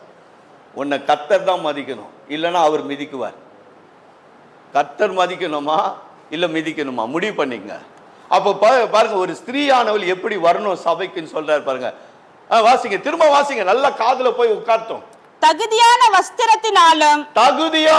வஸ்திரத்தினாலும் ஞானத்தினாலும் தெளிந்த புத்தி இருக்கா அப்படின்னா என்னங்க? நேரு தெருவில் போங்க, அங்க ஒரு கடை இருக்குது, பல சரக்கு கடை. அந்த கடையில தெளிந்த புத்தி விற்கிறாங்க, வாங்கி குடிச்சிருங்க 2 பாட்டில். நேரு தெருவில் தான், கரெக்டா? நேரு தெருவில் தானா? ஏதோ தெரியாம வளரிடக்கூடாது. அதனால பாருங்க, தெளிந்த புத்தி உள்ளார். வேதம் சொல்லுகிறது பாருங்க, தெளிந்த புத்தி. தேவ பக்தி உள்ளவர்கள் என்று. எந்த பக்தி? என்ன பக்தி? தேவ பக்தி உள்ளவர்கள் என்று சொல்லிக் கொள்ளுகிற ஸ்திரீகளுக்கு ஏற்றபடியே நற்கிரியைகளினாலும். அப்படின்னா என்னங்க அது? அது இன்னொரு பல்சர் கடையில கிடைக்குது. நற்கிரியை ஐயா, ஒரு 100 கிராம் நற்கிரியை கொடுங்கள், வாங்கி சாப்பிட்டு வந்து விடுங்கள், எல்லாம் சரியா, நோயும் போயிடும், பேயும் போயிடும். அப்படியா? நற்கிரியைகளினாலும் தங்களை அலங்கரிக்க வேண்டும். பத்தியா? உங்க அலங்கரிப்பு எப்படி இருக்குதுமா? சகோதரர்களே, சகோதரிகளே, கொஞ்சம் கவனிச்சு பார்த்துங்க. வஸ்திரத்துல பரிசுத்தத்தை எதிர்பார்க்கிறார் உன் கர்த்தர். நீர் மேலான வஸ்திரம், நகை நட்டு போல்ட்டு எல்லாத்தையும் போட்டுக்கோ, ஆனா பிரயோஜனப்படாது, அது தேவையில்லை. இருக்கிற வஸ்திரத்தோடு ஒழுங்கும் கிரமமா சுத்தமா பரிசுத்தமா சபைக்கு வா. கர்த்தர் அதை தான் விரும்புகிறார். ஹல்லேலூயா. ஆகினால கர்த்தர் நம்மிடத்துல எதிர்பார்க்கிற காரியம். சரி, ஏன் இந்த சம்பவத்தை உங்களுக்கு எல்லாம் இவ்வளவு நேரம் சொல்லிட்டேன்? வாசித்த பகுதி 1, லூக்கா 8ஆம் அதிகாரத்துல 43 48 வரைக்கும் உள்ள வசனத்தை வாசிச்சுட்டு நீ ஏன் யாத்ராகமத்துக்கு போன? அங்க என்னையா இருக்குது? இவ்வளவு நேரம் என்ன கேட்டீங்க? கர்த்தர் எப்படிப்பட்டவர்? இவ்வளவு நேரம் தொண்டைக்கிலேயே தண்ணி கூட குடிக்காம பேசி இருக்கிறேன். கர்த்தர் எப்படிப்பட்டவர்? பரிசுத்தர். அப்ப பரிசுத்தம் உள்ள தேவன் தீட்டான ஒரு பெண். சில பேர் தீட்டுப்பட்டுட்டா சபை கூட வரமாட்டாங்க. எவன் சொன்னது உன்னை வரவானான்னு? பைபிள் எங்க போட்டுக்குது? தீட்டானதான் ஏசாமிய வந்து தொட்டுக்கிறா. நீ ஏசுதாதர் உன்னை தொடனா, நீ அவரை தொடனா, நீ சபைக்கு வரணும், வீட்டுல உட்காந்துக்கிறது இல்ல. ஸ்திரீமார்கள் சில பேர் இதை செய்யறாங்க எல்லா சபைகள்லயும். அவங்க தீட்டு இன்னைக்கு போகக்கூடாது, 3 நாள் போகக்கூடாது, எந்த வேலையும் செய்யக்கூடாதான், மூட்டை கட்டின்னு மூலையில உட்காந்துரு. அது எப்போ ஒரு முறை தான் செய்வாங்க. அது இல்லை உங்க ஊருங்களெல்லாம் செய்வாங்கல்ல, பெரிய புள்ள ஆயிட்டு தான் மூலையில ஒரு மூலையில உட்கார வச்சிருவாங்க இல்லையா? அது அப்போ அது தினம் மாசம் செஞ்சுன்னுக்கிற வேலை இல்லை. அது அங்க பாருங்க, அங்க என்ன இப்போ இவ தீட்டானவ 12 வருஷமா பெரும்பாடு, தான் ஆஸ்தி எல்லாம் வித்து இருக்கிறா, வைத்தியம் பார்த்திருக்கிறா, சற்றும் சுகம் பெறல. இயேசு கிறிஸ்துவை குறித்து கேள்விப்பட்டு வந்தா திரளான ஜனங்கள் அவளை நெருக்கி நிக்கிறாங்க. அவர் அண்டையில போய் பேச முடியல, தன் பாரத்தை சொல்ல முடியல, தனக்கு இருக்கிற பிரச்சனையை எப்படி சந்திக்க போறேன்னு தெரிய முடியல. அவன் நிக்கிறாங்க. ஆனா ஆவியானவர் ஒரு யோசனையை போட்டார் அவளுக்குள்ள. போ போ போ, பின்னாடி போய் வஸ்திரத்தை தொடு, போ மகளை, போ போய் தொடு. ஆவியானவர் சொல்லாம அவ போயிருக்க மாட்டான். அப்ப ஆவியானவர் சொன்ன உடனே அவ போய் தொட்ட மாத்திரத்துல சுகம் பெற்று விட்டா. அல்லேலூயா. பாருங்க, இன்றைக்கு அவர் பரிசுத்த, அவரை தொடக்கூடாதுன்னு சொல்றார். இந்த மலை கிட்ட வந்தா மனுஷனானாலும் மிருகமானாலும் செத்து போவான். ஆனா இங்க பரிசுத்தமானவர், அவர் இந்த பூமிக்கு வந்தார். அவர் எப்படிப்பட்ட பரிசுத்த? வேதம் சொல்லுகிறது பாருங்க, லூக்கா எழுதின சுவிசேஷம் 1:35 சொல்லுகிறது, மரியாள் இடத்துல தேவதூதன் சொல்லுகிறார், உன்னிடத்தில் பிறக்கிறது பரிசுத்தம் உள்ளது, அது தேவனுடைய குமாரன் எனப்படும். பத்தியா, அவர் பரிசுத்தமானவர். உன்னிடத்துல பிறக்கிறவர் அவர் பரிசுத்தமானவர், உன்னதமானவருடைய குமாரன் எனப்படுவார். அவர் பரிசுத்தர். அப்ப அந்த பரிசுத்தரை ஒரு தீட்டு உள்ள பெண் போய் தொடரா பாருங்க. அங்க மலையை தொட்டா செத்துருவேங்கிறாரு. ஆனா இங்க பாருங்க, இவ பரிசுத்தம் இல்ல, அசுத்தத்தோட வந்திருக்கா. உன் வஸ்திரத்தை தோய்த்து கொண்டு சுத்தமாவான்னு சொல்லி இருக்கிறாரு. இவ வஸ்திரம் எப்படி இருந்திருக்கும்? 12 வருஷமா ரத்தம் போயின்னு இருக்குது. சுத்தமா இருக்குமா? யோசிச்சு பாருங்க. ஆனா இவ போய் தொடரா பாருங்க. இன்னைக்கு சில இடங்கள்ல பெண்கள் எல்லாம் போக கூடாது, போனா தீட்டுன்னு சொல்லி அந்த மலை கூட போக விடாதபடிக்கு இப்ப சமீபத்தில் கூட திரும்ப அந்த கேஸ் வாபஸ் வந்துச்சு. கர்நாடக மாநிலத்தில் ஜெயமாலாங்கிற ஒரு நடிகை அப்போ மலைக்கு போயிட்டாலாம், அந்த மலை தீட்டு போட்டுச்சான். அவ வரக்கூடாதுன்னு கோர்ட்டு சாமி எங்க கொண்டு போய்க்கிறாங்க பாரு, கோர்ட்டுக்கு கொண்டு போய்க்கிறாங்க. அந்த சாமி வாதாடுது. இப்ப போன மாசம் தான் பத்திரிகையில வந்துச்சு, திரும்ப அந்த கோர்ட்டு கேஸ் வாபஸ் வந்துச்சு. மலைக்கு இந்த பொண்ணு போலாமா, பெண்கள் போலாமான்னு சொல்லி பாருங்க. இவ போனதுனால சாமி தீட்டாயிட்டு. ஆனா இங்க ஒரு சாமியை தொட்டா இவ தீட்டு போயிருச்சு. அல்லேலூயா. இந்த இயேசு சாமியை தொடுகிறவர்களுடைய வாழ்க்கையில் இருக்கிற தீட்டுகள் மறைந்து போகும், மாறி போகும், சுகமாகும். நீ ஏதோ ஒரு கடவுளை தெய்வம் நினைச்சுன்னு இருக்கிறிய, அது தொட்டா நீ தொட்டா தீட்டாயிடுமா? ஆனா நான் சொல்ற தேவன் இருக்கிறாரு, அவரை தொட்டா உன் வாழ்க்கையில் இருக்கிற தீட்டு மாறி போகும். ஹல்லேலூயா. இதான் என்னுடைய தேவன், அவர் பரிசுத்தம் உள்ள தேவன். ஆகினால ஏன் இதை செஞ்சாருன்னா வாசித்து பாருங்க. ஆண்டவர் சொல்றாரு, அவர் பரிசுத்தமானவராச்சு, எப்படி இந்த பெண்ணை அலோ பண்ணலாம், எப்படி இவ தொடலாம் அப்படின்னு ஒரு கேள்வி கேட்டீங்கன்னா அதுக்கு ஒரு பதில் இருக்கிறது. மத்தேயு 9ஆம் அதிகாரத்துல 13வது வசனம் சொல்லுகிறது, பலியை அல்ல இரக்கத்தையே விரும்புகிறேன், அதன் கருத்து இன்னதென்று போய் கற்றுக்கொள்ளுங்கள், நீதிமான்களை அல்ல பாவிகளையே ரட்சிக்க வந்தேன். அல்லேலூயா. நம்ம பாவிகளாய் இருந்த நம்மை ரட்சிக்க வந்ததுனால தான், அவர் தொட்டதுனால தான் நாம இன்னைக்கு ரட்சிக்கப்பட்டு ஒரு சபைக்கு வந்திருக்கிறோம். அல்லேலூயா. இரக்கத்தை விரும்பினார் ஆண்டவர், அவ மேல இரக்கத்தை வைத்தார் ஆண்டவர். உங்க மேல என் மேல ஆண்டவர் இரக்கத்தை வைத்தபடினால்தான் இன்றைக்கு அவருடைய சபையில ஒரு பிள்ளைகளாய் நாம் இருக்கிறோம். அவருடைய இரக்க குணத்தை எவ்வளவாய் உதாசீனப்படுத்துகிறோம் யோசித்து பாருங்க. உனக்கு இரக்கம் கிடைச்சிருக்குமா? இன்னைக்கு இந்த சபையில உட்கார்ந்து இருக்கிறீங்க. என்கிட்ட இந்த யுத்தத்துல நடந்த ஒரு தகவல், ஒரு குழந்தை அழுகிற ஒரு செய்தி வந்துச்சு. அந்த குழந்தை பச்சிலம் குழந்தை, அது பால்வடிகிற முகம், விளையாட வேண்டியன்னா இப்படி ஆயிடுச்சு என் தேசம், சண்டை வேணாம், யுத்தம் வேணான்னு அந்த சின்ன பிள்ளைங்க, ரொம்ப சின்ன பிள்ளை, அது அழுது கெஞ்சுது. அதை பார்க்கும்போது நம்ம இருதயம் உடஞ்சிடுங்க. யுத்தம் நடக்குது, பக்கத்திலேயே எல்லாம் விழுந்து கிடக்குறாங்க. அந்த புள்ள தாய் இருக்குதோ தகப்பன் இருக்கிறாங்களோ செத்து போயிட்டாங்களோ தெரியல. ஆனா அந்த புள்ள அழுவது பாருங்க. அவ்வளவு இரக்கமுள்ளவர் ஆண்டவர், நம்மை இவ்வளவாய் நம்மை நடத்தி வந்தாரே, நம்முடைய மீறல்களை அக்கிரமங்களை எல்லாம் அவர் மன்னித்தாரே, நம்முடைய நோய்களை எல்லாம் அவர் சிலுவையில சுமந்து கொண்டாரே, நமக்கு சமாதானம் உண்டு பண்ணுகிற ஆக்கினை அவர் ஏற்றுக்கொண்டாரே. அவருடைய தழும்புகளால் சுகமாகி வந்திருக்கிற நீங்க, உங்களை தொட்ட ஆண்டவரை நீங்க தேடாம தொடாம இருக்கலாமா? அவருடைய வார்த்தையை கேட்டும் கேளாதவர்கள் போல இருக்கலாமா? யோசித்து பாருங்க. என் அருமையான தேவனுடைய பிள்ளைகளே, கர்த்தருடைய கரத்தில் உங்க வாழ்க்கையை ஒப்பு கொடுங்க. ஆண்டவர் சொல்றார் பாருங்க, வேதத்தில் இன்னொரு சம்பவத்தை சொல்ற. ஏசாயா தீர்க்கதரிசியை பற்றி நமக்கு நல்லா தெரியும். அவர் எல்லாருக்கும் ஐயோ ஐயோ ஐயோ ஐயோ, சாராயத்தை நாடுகிறவனுக்கு ஐயோ, வட்டிக்கு கொடுக்கிறவனுக்கு ஐயோ, இப்படி எல்லாம் ஐயோ சொல்லின்னு வந்தார். 5ஆம் அதிகாரத்தில். 6ஆம் அதிகாரத்தில் ஒரு நாள் ஆண்டவருடைய சமூகத்துக்கு வந்து பார்க்கிறாரு. உயரமும் உன்னதமான சிங்காசனத்தில், வாசிங்க அந்த பகுதியை, ஏசாயா தீர்க்க தரிசன புத்தகம் 6ஆம் அதிகாரத்தில் 5லிருந்து வாசிங்க. ஐயோ அதமானேன். இன்னைக்கு இந்த பயம் தாங்க நமக்கு இல்லை. ஏன்னா நம்ம கர்த்தரை பார்க்க வரல, நம்ம யாரையோ பார்க்க வந்திருக்கிறோம். அவங்க வந்துக்கிறாங்களா, இவங்க வந்துக்கிறாங்களா, இவங்க வரலையா, அவங்க வரலையா, இதைத்தான் பார்க்க வந்திருக்கிறோம். ஆனா அவர் என்ன பார்த்திருக்கிறாருன்னா, அவருக்குள்ள ஒரு வாஞ்ச கர்த்தருடைய ஆலயத்தில் கர்த்தருடைய மகிமையை பார்க்கிறார். பாருங்க, நீங்க என்னைக்காவது கர்த்தருடைய மகிமையை பார்த்தது உண்டோ? பார்த்துக்கிறீங்களா? அப்படின்னா என்னங்க பிரதர் அப்படின்னு கேட்குறீங்களா? கர்த்தருடைய மகிமை பாருங்க, வாசிங்க. நீ என்ன உதடு உள்ளவனா? இங்க யாராவது அப்படி ஒத்துக்குவீங்களா? அசுத்த உதடு உள்ள பிரதர். நேற்று என் பஞ்சாதி கூட அசுத்தமா திட்டேன் பிரதர். ஞானம் சொல்ல போறீங்களா? இப்போ என் புருஷனை கூட அசிங்கமா திட்டேன் நேற்று. அந்த ஆள் வெக்கம் கட்டுவேன், சபைக்கு கூட வந்துக்கிறான் பாரு இன்னைக்கு. அப்படி யாரா சொல்லுவீங்களா? உண்மையை ஒத்துக்குவீங்களா? நேற்று என் ஃப்ரெண்டு கூட நான் பேசும்போது இப்படி தான் அசுத்தமாக பேசிட்டேன், இன்னைக்கு வந்து இங்கே உட்காந்துக்கிறேன். யாருன்னா உணர்ந்து இருக்கிறீங்களா? இல்லை. பாருங்க, அவர் சொல்றாரு பாருங்க, ஆண்டவருடைய மகிமையை பார்த்தாரு. பரிசுத்தர் பரிசுத்தர் என்று சொல்லுகிற கூட்டத்தை எல்லாம் பார்த்தாரு, தேவதூதர்களை பார்த்தாரு. அவர் இப்ப சொல்றாரு, ஐயோ அழிஞ்சு போயிட்டேன் நானு, நாசமா போனேன் நானு, மோசம் போயிட்டேன் நானு.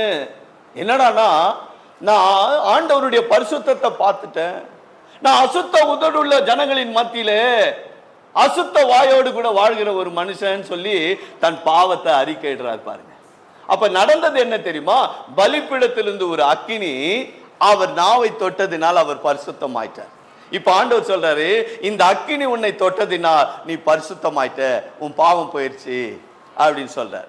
ஆமா பிரியமானவர்களே, சபைக்கு வந்தா நம்முடைய பாவம் போகணும். பரலோக அக்கினி, தேவ வசனம் என்கிற அக்கினி நம்முடைய நாவை உதடுகளை தொடணும். ஏன்னா வேதம் என்ன சொல்லுகிறது? வாசித்து பாருங்கள். வேதம் சொல்லுகிறது, 1 பேதுரு 3ஆம் அதிகாரம் 10-12 என்ன சொல்லுகிறது? ஜீவனை விரும்பி, நல்லா கவனிங்க இந்த வசனத்தை. ஜீவனை விரும்புறீங்களா யாருன்னா? ஹலோ, கேட்கறது கொஞ்சம் பதில் சொல்லுங்க தயவுசெய்து. டைம் ஆயிடுது எனக்கு. கேட்டதுக்கு டக்குன்னு பதில் சொன்னீங்கன்னா சீக்கிரமா முடிச்சிடலாம், இல்லைன்னா லேட் ஆயிடும். அதுக்கு நான் காரணம் இல்லை. ஜீவனை யாரெல்லாம் விரும்புறீங்க? நல்ல நாட்களை காண வேண்டும் என்று இருக்கிறவங்க. ஜீவனை யாரெல்லாம் விரும்புறீங்க? எல்லாரும். யாரும் விரும்புறது இல்லையா? நல்லா கையை தூக்குங்க. எனக்கு கண்ணு வேற தெரிய, கண்ணாடி வேற மேல தூக்கி வச்சுக்கிறேன். ஜீவனை விரும்புறீங்களா? உண்மையா? உண்மையா? அப்போ இன்னைக்கு ஒரு தீர்மானத்தோடு போன. நீ திரும்ப வீட்டில் போயிட்டு உன்னை பத்தி நான் எதுவும் கேட்டுறக்கூடாது. நாளைக்கு அந்த அக்கா வந்து, அண்ணே ஜாம் பண்ண, இந்த புத்தானிக்கு ஒரு பிரசங்க கேட்டுப்போ என்ன கேட்டானே தெரியல, வந்து வாய்க்கு வந்த மாதிரி திட்டினானே அப்படின்னு என்கிட்ட ஜாம் பண்றதுக்கு ஆள் வந்துடக்கூடாது. தெரியுமா? ஜாக்கிரதை. அது சகோதரனா இருக்கட்டும், சகோதரியா இருக்கட்டும். ஜீவனை விரும்பி நல்ல நாட்களை காண வேண்டும் என்று இருக்கிற மனுஷன் தன் நாவை பொல்லாப்புக்கும் தன் உதடுகளை கபட வரசனிப்புக்கும் விளக்கி காத்துக்கொள்ளு.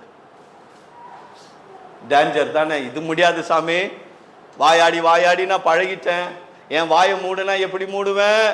மூட முடியாது சாமி, தயவுசெய்து ரொம்ப கஷ்டம். இந்த வசனத்தை பைபிள்ல இருந்து எடுத்துருங்க பைபிள்ல இருந்து.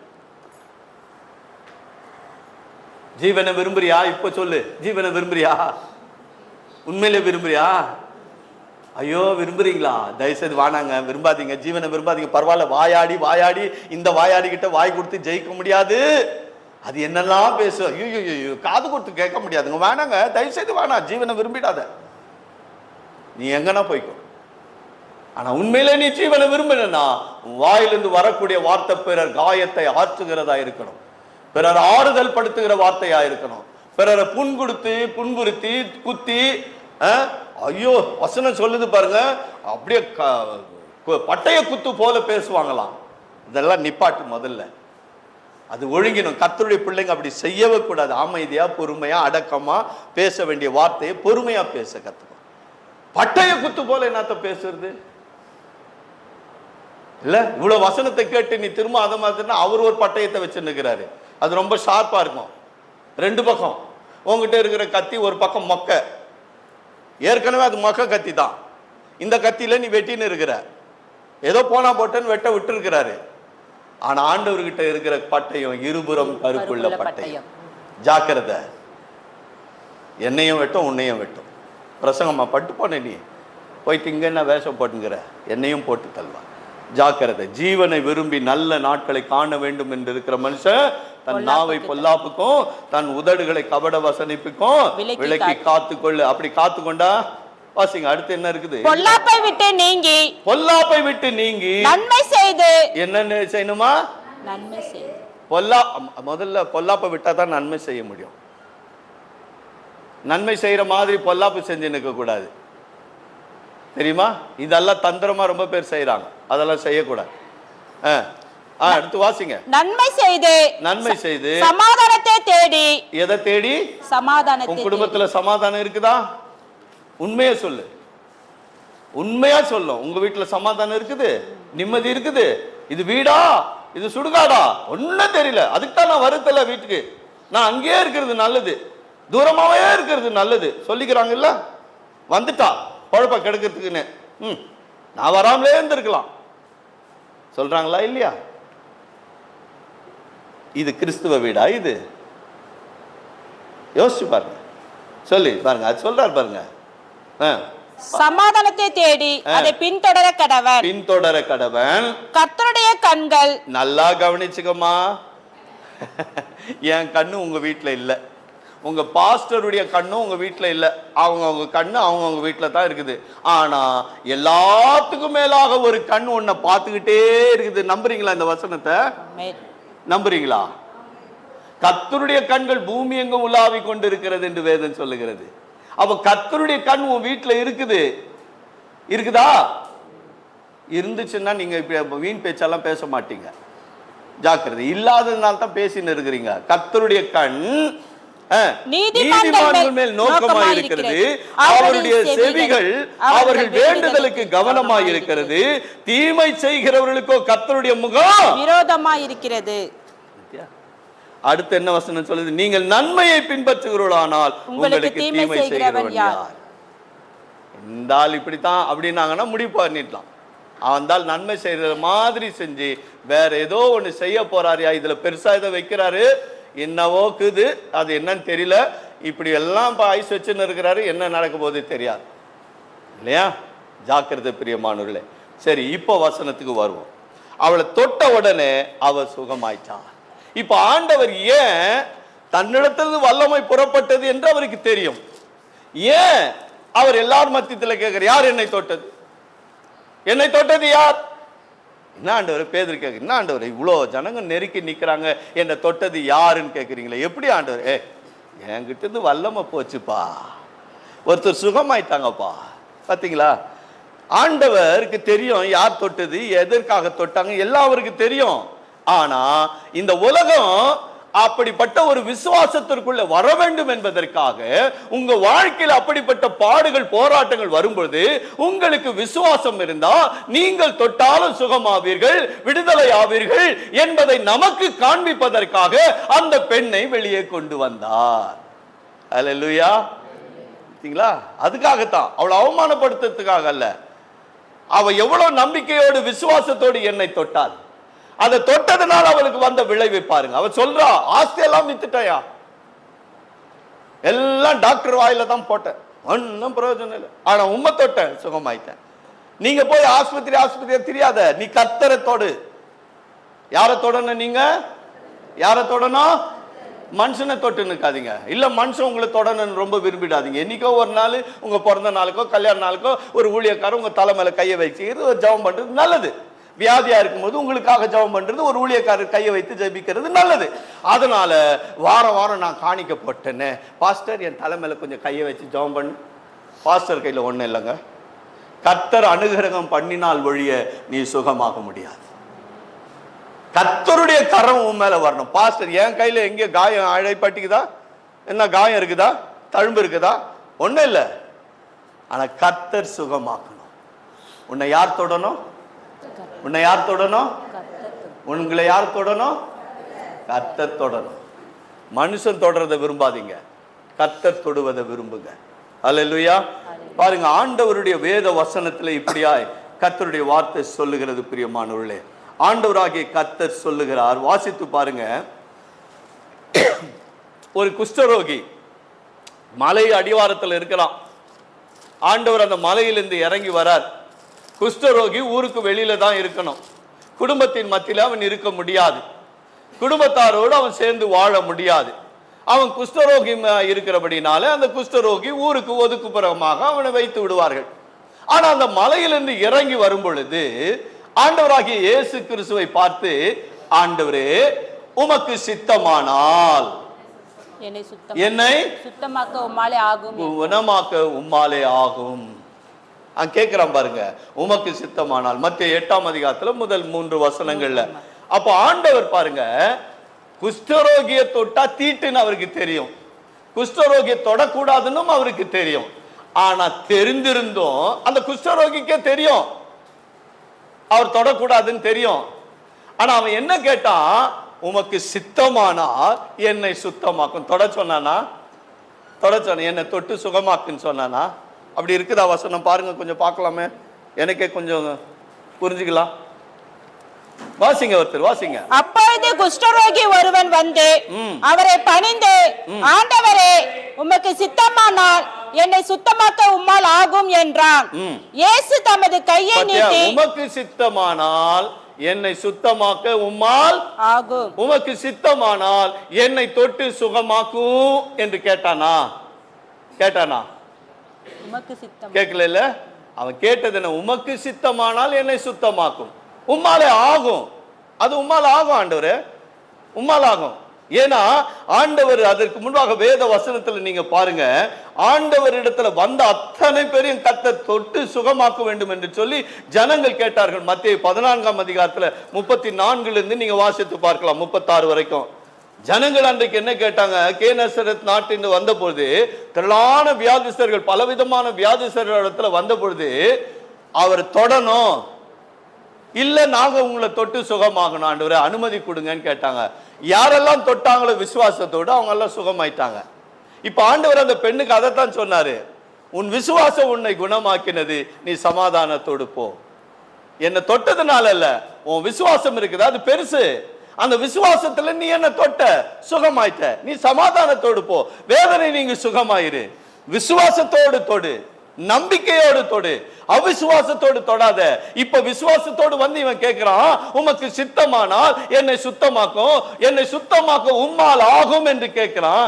ஆண்டவர் மனதுருகி அவன் மேல் கையை நீட்டி அவனை தொட்டு அவனை குணமாக்கினார். அல்லேலூயா. பாருங்க, ஆண்டவர் தொட்டவர்களும் உண்டு, தொடாதவர்களும் உண்டு. 38 வருஷமா ஒருத்தன் படுத்து இருக்கிறான், அவனை பார்த்து ஆண்டவர் சொல்றார், உன் படுக்கை எடுத்துக்கொண்டு நட. அல்லேலூயா. அதே போல நயனூர் விதவையினுடைய வாழ்க்கையில பாருங்க, லூக்கா 7ஆம் அதிகாரத்துல 11 இருந்து வாசிச்சு பாருங்க.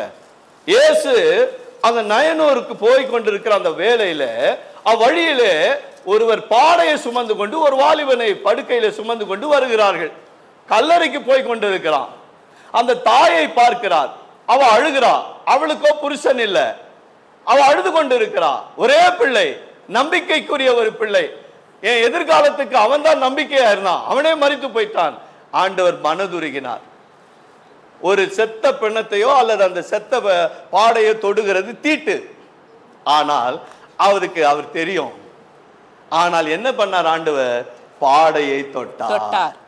மரித்தவனை தொட்டாரா, பாடையை தொட்டார்? பாடையை தொட்டார். பாடையை தொட்டார். பத்தியா, பாடையை தொட்ட உடனே வாலிபனே எழுந்திருனாரு. பாத்தீங்களா? சுமந்தவர்கள் நின்றார்கள், வாலிபனை எழுந்திரு என்றார், வாலிபன் எழுதிட்டான். பாத்தீங்களா? இன்றைக்கு நாம் அதைத்தான் கேட்கணும். உங்க சரீரத்துல எந்த பகுதி ஆண்டவர் தொடணும்னு விரும்புறீங்க? எந்த சரீரத்துல எந்த பகுதி உன்னை வேதனைப்படுத்தி கொண்டு இருக்கிறது? இன்றைக்கு ஆண்டவர் இடத்துல கேள். அவர் உன்னை தொடணும், இல்லை நீ அவரை தொடணும், சுகமாகணும். ஆகினாலே பிரியமானவர்களே, பாருங்க அடுத்த ஒரு வசனத்தை சொல்றேன் பாருங்க. மார்க் 10ஆம் அதிகாரத்துல சிறு பிள்ளைகளை எல்லா பெற்றோரும் கொண்டு வந்தாங்க. கொண்டு வந்தவங்களை இயேசு சுவாமி தொடரணும்னு சொல்லி எல்லா பெற்றோர்களும் விரும்பினாங்க. ஆனா சீடர்கள் என்ன பண்ணிட்டாங்கன்னா, தொடக்கூடாது. என்ன பண்ணக்கூடாது? தொடக்கூடாது, அவர்கிட்ட போகக்கூடாது, கிட்ட போகக்கூடாதுன்னு தடுத்தாங்க. ஆண்டவருக்கு அது வேதனையாக போச்சு. என்னடா இவனுங்க பைத்தியக்காரனாங்க, சிறு பிள்ளைகள் என்கிட்ட வரட்டுமே, ஏன் தடுக்கிறாங்க இவங்க? நிறைய பேர் பெற்றோர்களெல்லாம் வீட்டில் உங்கள் பிள்ளைங்களெல்லாம் விட்டுட்டு வந்துடுறீங்க, சபைக்கு கூட்டிகிட்டு வரதில்ல, ஆண்டவர்கிட்ட நடத்த மாட்டேங்கிறீங்க. எங்கே உங்கள் பிள்ளைங்க? அது எக்ஸாம் வருது இல்லையா, படிக்கணும், பாஸ் ஆகணும், மார்க் எடுக்கணும், அதனால் வீட்டில் விட்டு வந்துட்டேன். அது வீட்டில் படிக்குதுன்னு நினைக்கிறேன். இப்போ போய் பாரு, வீட்டை ஒரு அலங்கோலம் பண்ணி வச்சுருக்கோம். நான் பண்ணல மம்மி, இவன் பண்ணானோ, இது பண்ணுச்சுன்னுவான். இதுதான். ஆனால் நீங்கள் அந்த நேரத்தை கர்த்தருடைய சமூகத்தில் கொண்டு வாங்க பிள்ளைங்களை. கர்த்தர் உங்கள் பிள்ளைகளை தொடுவார். அவர் தொட்டது மாத்திரமல்ல, அவர்களை அனைத்து முத்தமிட்டு அவர்களை ஆசீர்வதித்தார். உங்க குடும்பத்துல எங்க உன் வாலிப தம்பி எங்க, தங்கச்சிமார்கள் எங்க, தம்பிமார்கள் இல்ல காணும் பத்தியா? ஏன்னா ஆண்டவர் தொடரணும் நீங்களும் விரும்பல, அவரால் ஆசீர்வதிக்கப்படணும்னு சொல்லி பெற்றோர்களும் விரும்பல. நீங்க விரும்பி இருந்தீங்கன்னா உங்க பிள்ளைங்க வந்திருப்பாங்க. பிள்ளைங்க எங்கன்னா வேலைக்கு போயிட்டாங்க, பிள்ளைங்க எங்கன்னா படிச்சுன்னு இருக்கிறாங்க, பிள்ளைங்க எங்கன்னா எக்ஸாம் போயிட்டாங்க, ஏதாவது ஒரு சாக்கு சொல்லின்னு இருக்கிறீங்க. பிள்ளைங்க எங்க அத்தை வீட்டுக்கு போயிட்டாங்க, பிள்ளைங்க எங்கன்னா அவங்க ஆயா வீட்டுக்கு போயிட்டாங்க. இதானே சொல்றோம். எங்க உன் பிள்ளைங்க கர்த்தரிடத்துல வந்திருக்கிறாங்களா? கர்த்தரால் அந்த பிள்ளைகள் தொடப்பட்டிருக்கிறதா? அப்படி தொடப்பட்டிருப்பார்களானா அந்த பிள்ளைகள் உங்களுடைய வார்த்தைக்கு கீழ்ப்படிவார்கள், நீங்க சொல்ற பேச்சுக்கு அடங்குவார்கள்.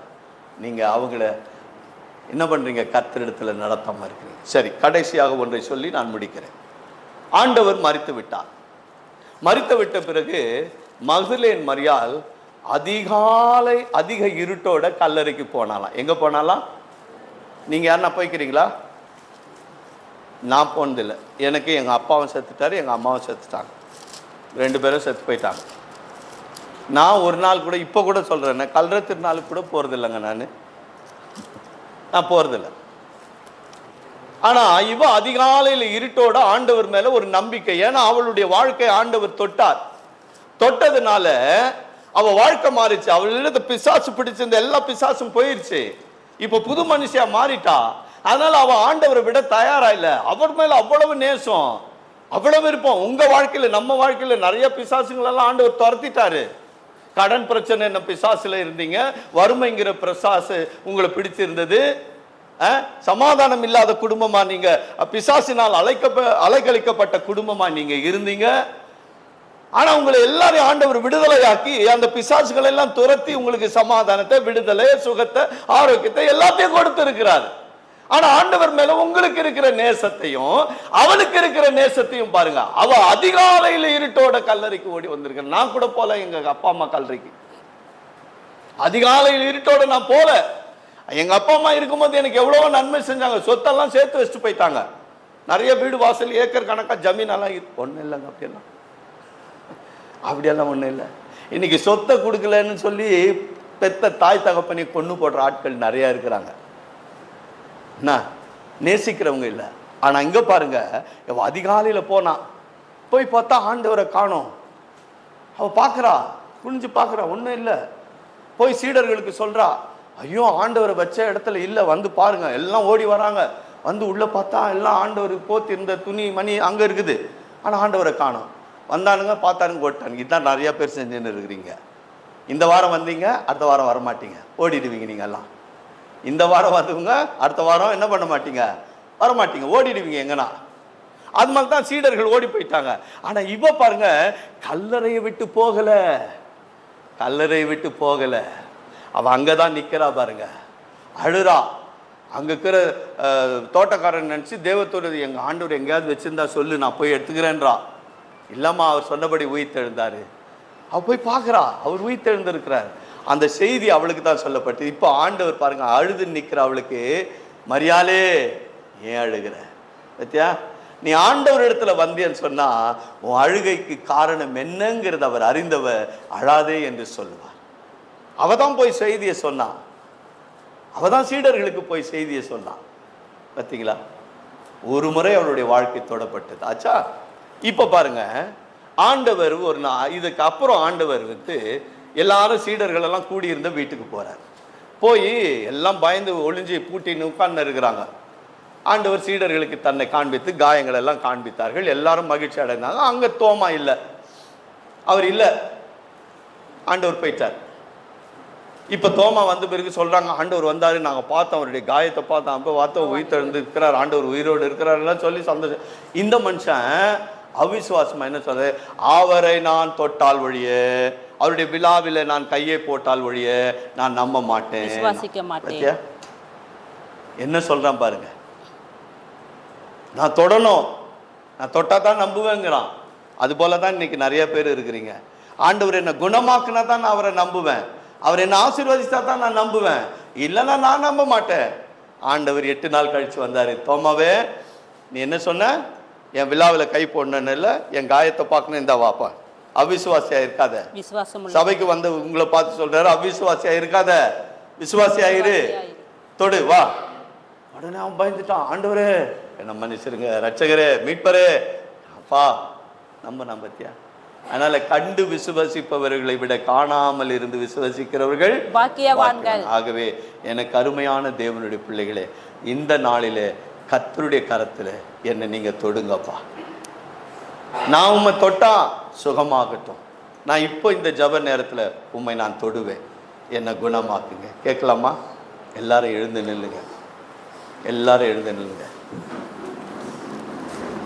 எல்லாரும் கரங்களை உயர்த்தி உங்க சரீரத்தில் என்ன பலவீன பகுதி இருக்கிறது, என்ன வேதனை இருக்கிறது, எல்லாவற்றையும் கர்த்தரிடத்துல சொல்லுங்க. எல்லாரும் கண்களை மூடுங்க, கரம் விரிங்க. எல்லாருமா எழுந்து நில்லுங்க, எல்லாரும் எழுந்து நில்லுங்க.